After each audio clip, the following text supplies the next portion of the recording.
School దద్దరిల్లింది. ప్రతిభా స్కూల్లో జరుగుతున్న బాలోత్సవ సంబరాలు శనివారంతో ముగిశాయి. ఈ కార్యక్రమంలో municipal chairman Muppidi Veeranjaneyulu, TDP నాయకులు పెనుమర్తి రామ్ కుమార్, బార్ అసోసియేషన్ అధ్యక్షులు అచ్యుత శ్రీనివాసరావు, పట్టణ ప్రముఖులు మల్లాది సీతారామరావు, ధనుకుమార్, అయ్యప్పరావు, చందురెడ్డిలు పాల్గొన్నారు. తొలుత జ్యోతి ప్రజ్వలన చేసి విద్యార్థులను ఉద్దేశించి మాట్లాడారు. అనంతరం వీరికి స్కూల్ యాజమాన్యం జ్ఞాపికలను అందజేశారు. ఈ సంబరాల్లో భాగంగా లిటిల్ స్టార్ క్యాంపస్ చిన్నారులు పలు సాంస్కృతిక కార్యక్రమాలు ప్రదర్శించారు. చిన్నారుల ప్రదర్శనలు పలువురిని ఆకట్టుకున్నాయి. దీంతో ప్రేక్షకులు హర్షాతిరేకలను వ్యక్తం చేశారు. ఈ కార్యక్రమంలో school principal Saroja Reddy, director Satyanarayana Reddy, academic డైరెక్టర్లు సుభాష్ రెడ్డి, సింధుషా రెడ్డిలతో పాటుగా ఉపాధ్యాయులు, విద్యార్థుల తల్లిదండ్రులు పాల్గొన్నారు.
మరి ఈరోజు బాలోత్సవ కార్యక్రమం ఏర్పాటు చేయడం అనేది మేమైతే ఆనందిస్తూ ఉన్నాం.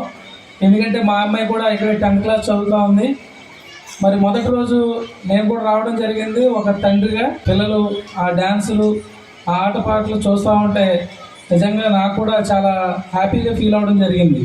పిల్లల్ని బాగా చదివించాలని ఒక ధ్యేయంతో ప్రతిభ అయితే బాగుంటుంది, జంగారెడ్డిగూడెం పట్టణంలో మంచి రిజల్ట్ వస్తుంది, బాగా చదివిస్తారు మేడం గారు అని మీరు ఏ ఉద్దేశంతో అయితే జాయిన్ చేశారో, ఆవిడది ఒక 50% అయితే తల్లిదండ్రులుగా మీద ఒక బాధ్యత ఓ 50% ఉంది. చాలా సంతోషం. మేడం గారు ప్రతి సంవత్సరం కూడా మమ్మల్ని మర్చిపోకుండా ఇన్వైట్ చేస్తూ దీనిలో భాగస్వామ్యం చేస్తూ మాకు కూడా ఇలాంటి మంచి చూడడానికి అవకాశం కల్పించినటువంటి వారి కుటుంబానికి మనస్ఫూర్తిగా అభినందనలు తెలియపరుచుకుంటూ, మేడం గారు గతంలో 1995లో కేవలం 17 మందితో ప్రతిభ స్థాపించి ఈనాటికి 1600 మంది పిల్లలు అయ్యారంటే అది మామూలు విషయం కాదండి. మనస్ఫూర్తిగా మీరందరూ చప్పట్లు పెట్టవలసిందే.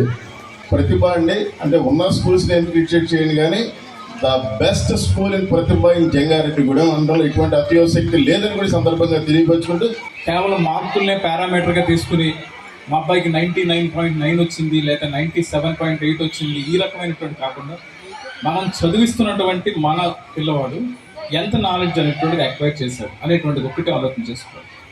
ఈ రోజున ఈ ఎడ్యుకేషన్ ఇన్స్టిట్యూట్స్ విషయానికి వచ్చేటప్పటికి ఏంటంటే ఒక హానరీ కాంపిటీషన్ కూడా వచ్చేసింది. రాత్రి 9-10 వరకు చదివించి వాళ్ళ యొక్క మానసిక వికాసాన్ని కూడా దెబ్బతీసేటువంటి పరిస్థితి ఈ రోజున మనం చూస్తున్నాం. కానీ దానికి విరుద్ధమైనటువంటి ఇన్స్టిట్యూట్ ఏదైనా జంగారెడ్డిగూడెంలో ఉందంటే వన్ అండ్ ఓన్లీ ప్రతిభ.